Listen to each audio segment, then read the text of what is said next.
Shavua Tov to everyone. Today's daf we're going to be learning is Gittin Daf Pei Bet. I want to remind everybody that the Siyum is up and coming. We're going to have a good lineup. The Siyum will be live in Atlantic Beach. We have two people finishing Shas with us. I'll be teaching the daf, and Rabbi Seth Farber, my husband, will be teaching some real life cases and bringing what we learned in the daf to life. So that's going to be at 1:30 on Sunday, August 13th.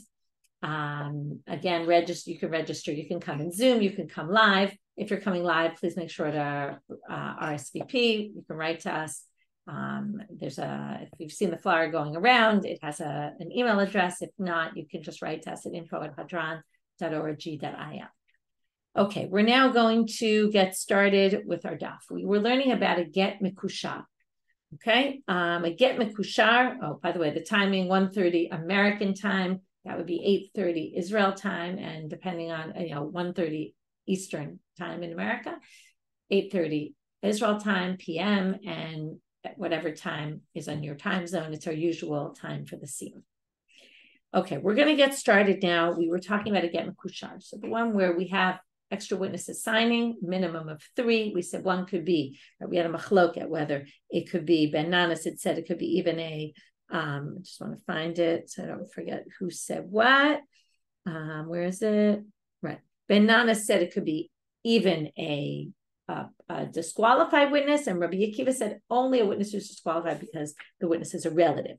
And then Rabbi Yochanan said they only allow one of the witnesses, not any more than that. So then, right, all the other witnesses have to be kosher, and we explain them because they might be Makayim the shtar, the get with, by taking 3 signatures, and 2 of them could be disqualified ones, and that won't work.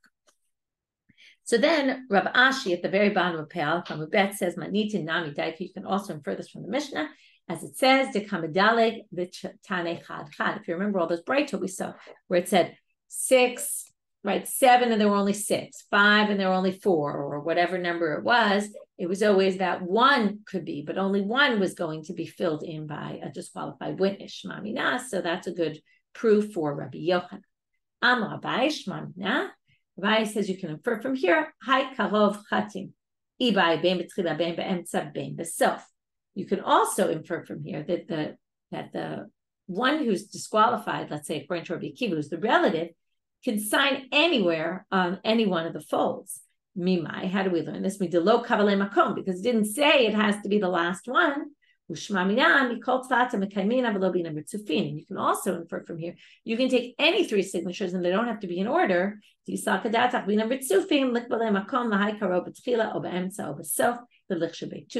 words, then we could have had actually more. We could have said, put all the non-kosher ones at the beginning or all the non-kosher ones at the end, and then start counting from the beginning, and then you wouldn't have a problem. So from the fact that they don't do that and they only allow one, and it seems like it doesn't matter where it is, seems pretty clear that there's no order, and it's no order from it. You can take any of the signatures from anywhere in order to prove that it's a valid document, right? In terms of validating signatures of witnesses. Ki'atu de kameh de Rabbi Ami. Now they went before Rabbi Ami with this kind of get. Amarleit sev ashlem alav eved ben ashuk.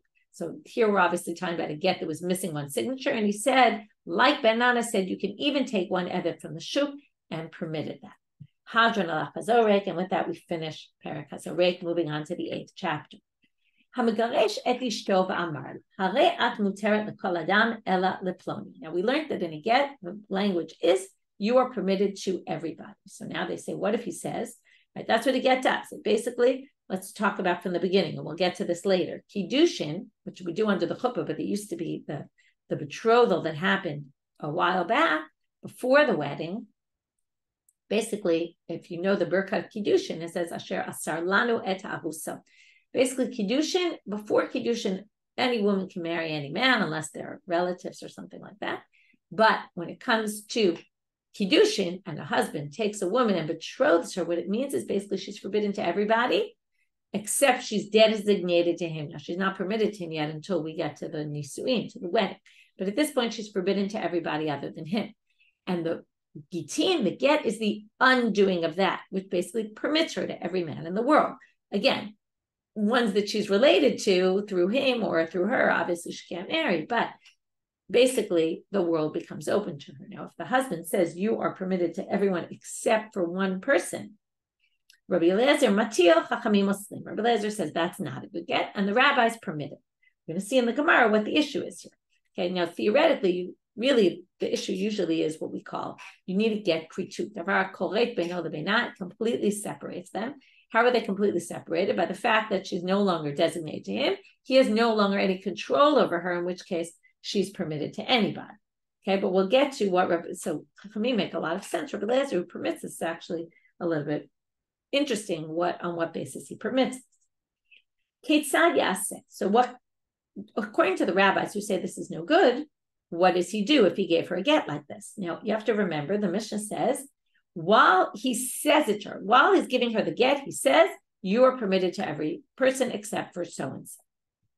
Now, why would he say this? Maybe he suspects her of having a relationship with this person before and wants to kind of punish her or whatever. But according to the rabbis, this is totally invalid. According to Rabbi Eliezer, it will be a good get. And actually, she can't marry that person.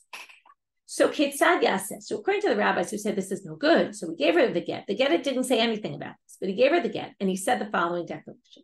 So Ketzad Yaseh, it's Lenahim, and he should take the get back from her. Yachzor, it's Nanala, and then he gives it to her again. The Yomarla, and at this point, he says to her, meaning he can redo it. It's not a problem. It didn't disqualify anything in the get. It wasn't written in the get. It's totally fine. He just has to re-give it to her without staying that stipulation. But if he wrote it inside the document, then the get is totally disqualified. And so even if he erases it, it doesn't work because he basically wrote a disqualified get. So we can't even fix it by erasing those words except for so-and-so. Now, notice the word Ella is used, okay, which isn't other than, something like that. I used the word except, or maybe it was not a good idea that I did that, because Ella means, right, you are permitted to every person other than Plon. So now the Gemara asks, Ibayu, hi Ella, this word Ella, chutzu, is it except for, like I explained it before, o al minatu, or is it a condition? You are permitted to every person on the condition. Now we learned this. You can always give a get under condition. His condition is other, right, on the in the event that you don't marry so and so, which basically means if she goes ahead and marries so and so, the get is not a valid get. So which one is? Is it chutzu? So now here are the possibilities. Ubechutzu deplige Rabbanan alei de Rabbi Eliezer. Now we're going to see what the reason they would argue. In a case of chutz, that's when the rabbis argue with Rabbi Eliezer, Shiur la beget, because he left out, in other words, the whole idea is get has to be complete separation, and he left somebody out. Aval ba'al minat, but if it's if it's chutz, you're permitted to everyone other than this person. And then the rabbis say, but you left someone out. That doesn't work. Aval ba'al minat module. But when it comes to alminat, miti dahavi akol t'nai ba'alma. But if he does alminat, that's like any condition. So what if the condition leaves out her permitting to marry someone? He can make any sort of condition. You have to give me money. You have to, if I don't come, all these things. So here's just a get under condition. So what if in the end the condition precludes her from marrying someone? That's like any condition. And again, he can make a condition on anything he wants. Oh, Dilma. Or do we say almanatu, uba almanatu deplige Rabbi Eliezer ad Rabbanat? It's a case of almanat. And in almanat is a condition, and that Rabbi Eliezer disagrees. Whereas Rabbi Eliezer says it's no good. I'm sorry, Rabbi Eliezer says this is fine because it's a condition. And the rabbis say, no, conditions all work as long as you're not leaving out somebody. But if you're leaving somebody out, right, the woman has to be permitted to everybody, and that's not a condition that is able to be a condition. But then, in a case of except for, even Rabbi Eliezer would agree that that doesn't work. You can't say you're permitted to everyone except for so-and-so. That doesn't work. Only because it's conditioned does Rabbi Eliezer permit. Again, this would obviously, which option we go by would affect what Rabbi Eliezer really, what he holds and what the rabbis hold, and what the reason is for the machloka, which we'll get to. So Amar Ravina, Tashma. In order to figure out, is Ella, does the word Ella, other than, mean except for, or is it the language of a condition? So let's learn from here. We're going to take something totally out of context, but the word Ella is going to appear. We're going to learn from here to our case. All houses can become impure to, right, can become a leprous house other than Gentile houses. Now, other than, here comes the other than. If you say it means except for, then it makes perfect sense. Then if it's a condition, now you'd have to read this, all houses are matame b'negaim on the condition of Gentiles. So what could that mean? Under the condition, the houses of Gentiles aren't impure, then houses of, in a situation, if the houses of Gentiles can't become leprous, then the houses of Jews become leprous. So then, what would be your inference from there, which wouldn't make any sense? If the houses of Gentiles do become leprous, lo mitame batei Yisrael, then Jewish houses wouldn't be leprous. That doesn't make any sense. Jewish houses would be leprous, not dependent on Gentile houses anyway. And all the more so, the second problem with it, there is no such thing as a leprous house for Gentiles.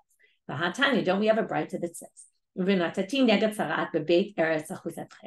I'm going to bring leper, right? There will be leprosy in your houses in the land that you acquire. From here they learn houses in the land that you acquire, that Jews acquire, is going to be impure, but not houses of Gentiles. So basically, it can't be the chutz is a condition. Ela shmam, not chutzu. So I'm sorry, it can't be ela as a condition. Ela, other than, must mean except for. So now we explain the Mishnah must be except for according to this shmamina. But now they bring the following. They say, even if you say our Mishnah means, ela means except for, but our Mishnah doesn't follow the following Tana. Because the Tanya, in a different brayta, it says the following. Amar Rabbi Yossi b'Rabbi Yehuda. He clearly disagrees with our Mishnah. What does he say? Lo nechleku Rabbi Eliezer v'Chachamim. They didn't argue in a case of Hamagaresh Yisho v'Amar laharei mutar l'chol adam chutz miploni. Clearly, she'ena meguresh. She's clearly not divorced. Saying you're permitted, that it's exact. Remember, Kiddushin is you're forbidden to everybody, and Gerushin is you're permitted to everybody. That clearly doesn't work. But, so if you, again, and then that's not kritut, it's not separating them, right? The get has to be something that separates. Almanech leku, what's their machloket according to Rabbi Yossi, Rabbi Yehuda? Al megaresh ishto va'amar laharei mutar l'chol adam al minat shelo tinasi leploni. The machloket is when he says to her, you're divorced from me on the condition that you don't marry so-and-so. And then, now we're moving to Amud Bet already. Rabbi Eliezer matir lechol adam chutz me'oto ha'ish. Rabbi Eliezer permits everyone except for that person because he says this is a condition in the get. So if she marries so and so, then the get is not applicable. The chachamim oslim, and the rabbis say no, this kind of get doesn't work. My tamid Rabbi Eliezer. So what's the reason for Rabbi Eliezer? Now we're going to explain it according to this reading, and then we'll go back and explain it according to the other reading. It's just like any other condition in a get. The Rabbanan, what are they going to say? We already kind of said this. No, this is different from all other Tanaim. Other Tanaim don't leave anything over where, in other words, again, leave her connected to him in terms of the marriage relationship, that if she marries someone else, right, it's basically not permitting her to be entirely permitted to everybody. So that's a problem. Right? So other conditions don't do that. You have to pay me money. So that has nothing to do with her marrying someone else. But a get that doesn't permit her to marry everybody is not a valid get. Umatnitin, now we go back to our Mishnah. De'ukimna b'chutz, that our Mishnah is except for, what's the machloket? My tamid Rabbi Eliezer, that's really what we don't understand, because the rabbis, we understand, it makes pretty much sense. He left over someone who she can't marry, and that's not a good get. Again, that's not kritut, it's not complete separation. Because, first of all, by the way, this makes perfect sense in our minds. He's still controlling her, because she's still controlled on account of this. He's still controlling her marriage life, her marital status. She can't marry a certain person because of him. So what's the reason for Rabbi Eliezer? Amar Rabbi Yanai, Mishum Zaken Echad, Amalka. There was a Zaken Echad who said the following darshan, the following pasuk. V'yatzami beito, if you remember, this happens in the divorce psukim. If she gets married and then gets divorced, v'yatzami beito, and she leaves his house, v'halcha v'hayta li'ish achil, and then she goes and marries some other man. So what do they learn from there? Only if she permits it to, even if she's permitted just to one man, she's still divorced. Okay, so basically we have just one man is enough, because to some other man, as long as you can marry some other man, the divorce is valid. That's Rabbi Eliezer.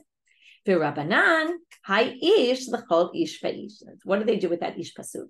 Ish acher. Ish means any man in the world she's allowed to marry. Ish acher refers to every single man is a potential. So therefore, it's not a good marriage. It's not a good divorce if she can't marry everybody. For Rabbi Yochanan gives a different reason for Rabbi Eliezer from a different pasuk. Okay, so that was Rabbi Yanai who gave one pasuk.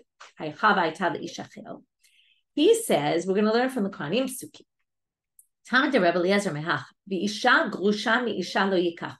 There it's defining what a divorcee who a Kohen can't marry. It's a woman who's divorced from her husband. So what's the drasha? Even if she was only divorced from her husband and not permitted to marry anybody else, just the separation from the husband is enough. The fact that he says, I'm not married to you anymore, it doesn't matter that he permits her to anybody else. That already is enough to call a divorce. Therefore, this is a get because it qualifies for that. It at least separates her from him. The Rabbanan, Isur Kahuna Shani. And the rabbis say, no, we can't learn from that pasuk because that's just saying a woman who can't marry a Kohen. That's not telling us what a divorcee is in general and what the laws are about divorce. Okay, so there you have it. So let's just review until now. Again, let's just go back to the very beginning. We just had the get mekuchar. We learned a few things. It doesn't matter what order they go in. It doesn't matter where they sign. It doesn't matter when you validate the document, which order you go in. And that was all very clear from the Mishnah. Then, or the details in the Braitas, actually. Then we went to the new chapter where we talk about a man who divorces his wife, saying, you're permitted to everyone other than one person. If he writes it in the get, he can't erase that and fix it. If he gives her a get like that, the rabbis say that's no good. He would have to give it to her again and say you're permitted to everybody, other than this one person. Then we have Rabbi Eliezer who permits, and then we went through two different versions of this. First, we questioned, does other than mean except for, or is it a condition? And then, what's their debate? We ended up saying the Mishnah understands it as chutz then, except for it. And then their debate is there such a thing as divorce with still being forbidden to certain men? And that we had two possibilities about where Rabbi Eliezer gets that from, either from Isha Grusha Mi Isha, the Kohen case, or she goes out and marries Ish Acher, some other man, which means as long as she can marry some other man, she's divorced, versus the rabbis who don't read the psukim in that way and explain the psukim in different ways and think, no, it's not get kritut. Okay, even though the Gemara didn't say this, it's obvious that's what's standing behind it. You need something that completely separates them, which means she's free to do whatever she wants at that point. Right? We all obviously identify more with the rabbis than with Rabbi Eliezer here, and we do paskin like the rabbis. According to the other version in the Braita, which was Rabbi Yossi Rabbi Yehuda, who said that they're actually chutz. Everybody agrees it doesn't work because that's not kritut. For sure, you can't say except for this person. It's only if you did it by condition, you added a condition to the get, then there's a machloket. Can you do a condition that basically doesn't allow her to marry someone else? Or is that not a type of condition that is a valid condition? Now comes another question. By Rabbi Abba, we started with talking about kiddushin. So Rabbi Abba wants to know, but kiddushin he'ach. What if you do this in kiddushin and you basically say, I'm forbidding you to everyone except for so-and-so? Does that work?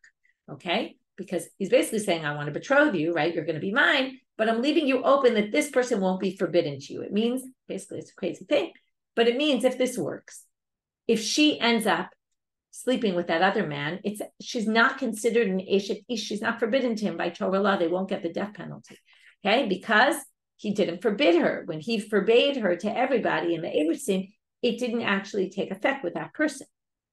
So now they're asking, Tibai le Rabbi Eliezer, Tibai le Rabbanan. We're going to ask this question according to both approaches. Tibai le Rabbi Eliezer. Now, Rabbi Eliezer, who says it does work in get, maybe would say it doesn't work in kiddushin. Why? Why would you think to distinguish? You could say, Akan lo kama Rabbi Eliezer hacha ela mishum diktive khat. We have these two psukim, either one of them he uses, but both of them have to do with divorce.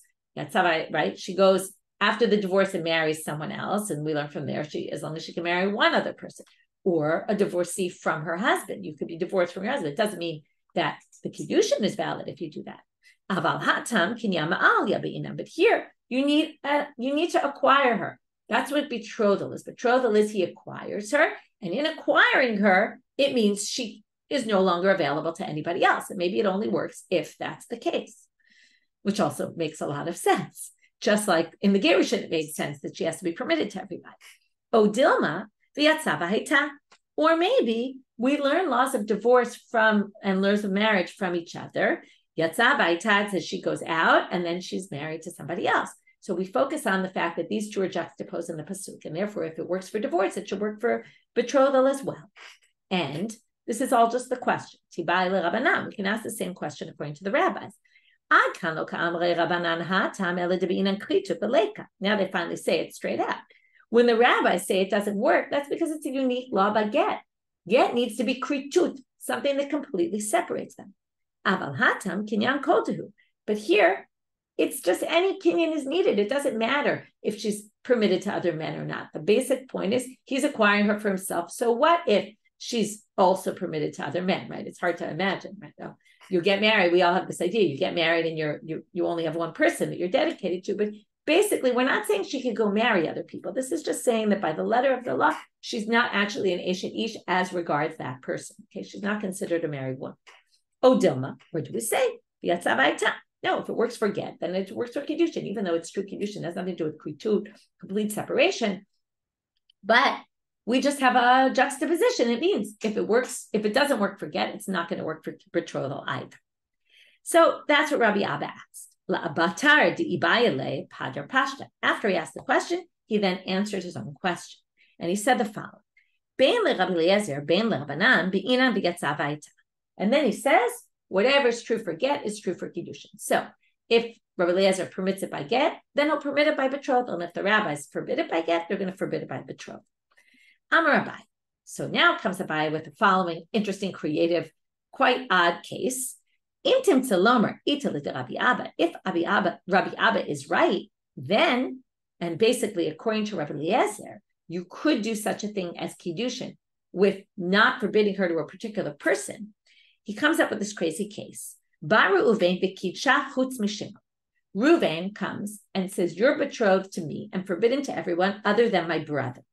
Now, this whole sugya seems to be ignoring the arayot issue, okay? They're saying, putting that aside, which is obviously an issue. She's obviously forbidden to his brother because of a different reason. But in terms of betrothal, okay, now you have to remember, the arayot really is your brother's wife if you've been, possibly the issue is that she's already had relations with one brother and therefore forbidden to the other brother. Maybe that has something to do with this. This is something that's not so clear here because they're completely ignoring the arayot issue, okay, which is you can't marry your brother, right? Your brother's brother, your husband's brother. But in any case, let's just try to go with it and neutralize that issue right now, not focus on it. If Reuven says she's betrothed to me, and therefore forbidden to everyone in the world other than Shimon, my brother. And then, Bas Shimon b'kichan. Now, normally if you do kiddushin with one man, and then another man tries to betroth you, it doesn't apply, because you're already forbidden to man number two.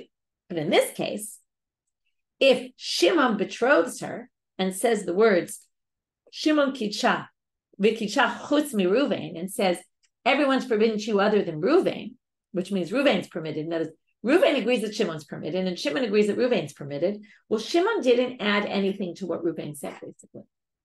So in this case, the kiddushin is not valid betrothal at all, because she was already forbidden to everybody other than Shimon. At this point, she's permitted to Shimon also, and permitted to Reuven, which was exactly, and forbidden to everyone else in the world, which he did nothing different. There was nothing that was added. So basically, it was a meaningless act. And therefore, if metu shnehem, if they both died at the same moment, mityabemet lelevi, she could do, it doesn't matter actually in this point in case if they die at the same moment, but they both die. She does yibum with Levi. Ve'en ani kol reba, this is some other halacha, eshet shnei metim. Okay, normally, if, okay, there's a case, I'll give you a case where you're coming to this yabam because of two deaths of brothers. Let's say she betroths one, or she marries one, Then he dies without children. Then she does what's called ma'amar with the second. She does a rabbinic betrothal with the second one. There is no such betrothal for yibum. There is something on a rabbinic level called ma'amar. And then he dies. So now she falls to yibum to the third brother, both from Reuven, because she hasn't taken care of her Torah obligation of yibum yet, and through Shimon, because she did ma'amar with Shimon already, and now he died. So she falls to yibum on a rabbinic level with one and on a Torah level with the other. That is on account of two Yabamim. She falls to yibum to Levi. She's exempt from yibum at this point, because you can't fall to yibum to someone, to do yibum with someone on account of two deaths, okay, two brothers. But in this case, that wouldn't be the case. My time, or what's the reason? Kiddushin de Reuven ahanu, Kiddushin de Shimon lo ahanu. Kiddushin of Reuven works. The Kiddushin of Shimon doesn't work because he didn't add anything. She was already forbidden to all the people he mentioned, and she was permitted to the two of them, so he did nothing really. Because again, what is Kiddushin? Kiddushin isn't marriage. You have to remember that. It's just saying you're now forbidden to everybody, as opposed to, the woman before was permitted to everybody, and you're changing her status to now forbidden to be with anyone else other than me. Now, in this case, he said other than me and my brother, who were anyway she was permitted to, so it did nothing. But here comes the more complicated case. So how can we find a case then of two brothers? Now, I already told you the case that they give in Yavamot of two brothers. So we really do have a case, although that's only rabbinic. So some people say that's why this is added, because this would be by Torah law. But in any case, what they're trying to say is there a parallel case here that would work? And they want to get to this crazy case.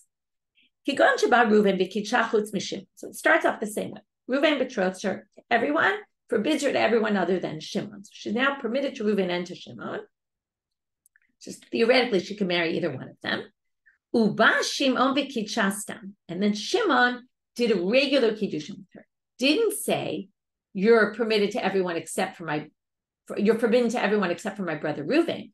He said, you're forbidden to everyone, and now forbade her to Reuven. So she actually can't go ahead and marry Reuven. Okay? So now, if this works, right? So in this case, Kiddushin Reuven ahanu l'meisrei ha'alma. The Kiddushin of Reuven worked to forbid her to everyone in the world, except for Shimon, right?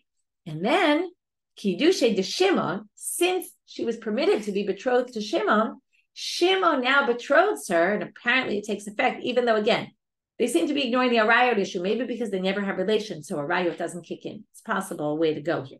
So again, ignoring that.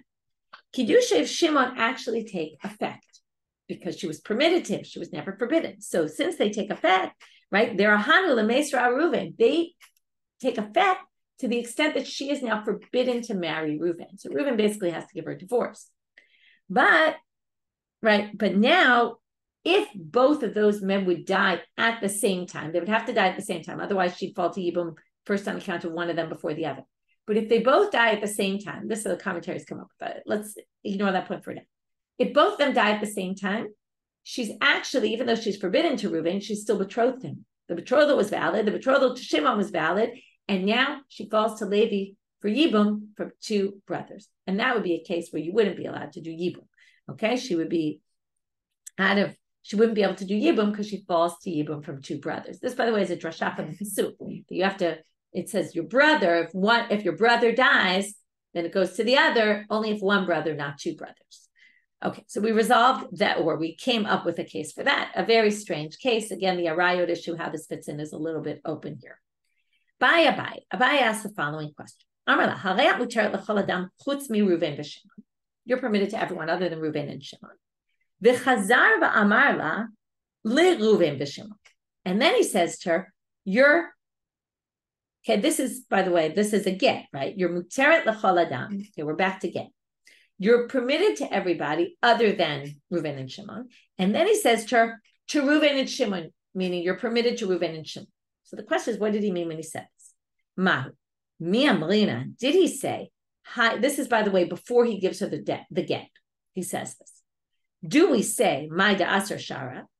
Do we say that whoever she was forbidden to is now permitted, and now she's permitted to everybody? O dilma, my da'asar shara, my da'shara asar. Maybe he was saying to her, first he said, you're permitted to everyone other than these two men. And then when he said, you're permitted to these two men, maybe he meant you're only permitted to these two men and not to all the others. So that's the first question. And then we're going to have a bunch of questions that build on this question. Okay, if you go this way, then we'll ask more, and that will continue in tomorrow's stuff. So again, we had this big debate, both between Rabbi Eliezer and the rabbis, and between the Mishnah and the Braita about what exactly the machloket is. Is there machloket in chutz, or is there machloket in almanat, a condition?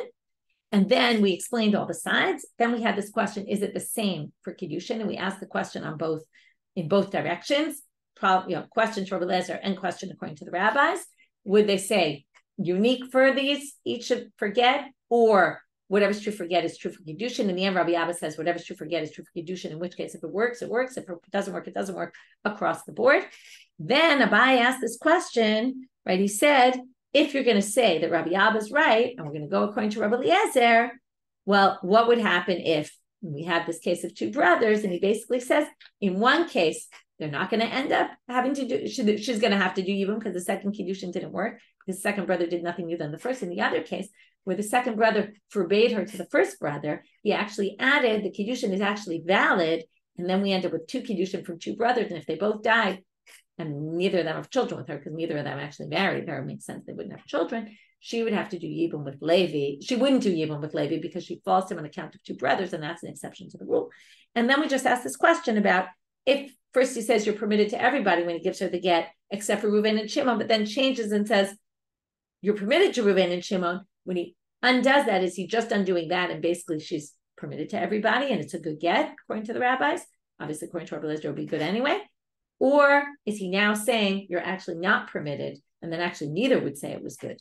Not Rabbi Eliezer, not the rabbis, because what he's basically saying, no, I guess it would be even according to Rabbi Eliezer, because what he's saying the second time is you're permitted to these two, you're not permitted to anyone else. So the truth is right. Rabbi Eliezer would still allow this, but the rabbis wouldn't allow it. So which is it? We don't really know. And then we're going to continue a slew of questions on that. Wishing everybody a great day and a great week.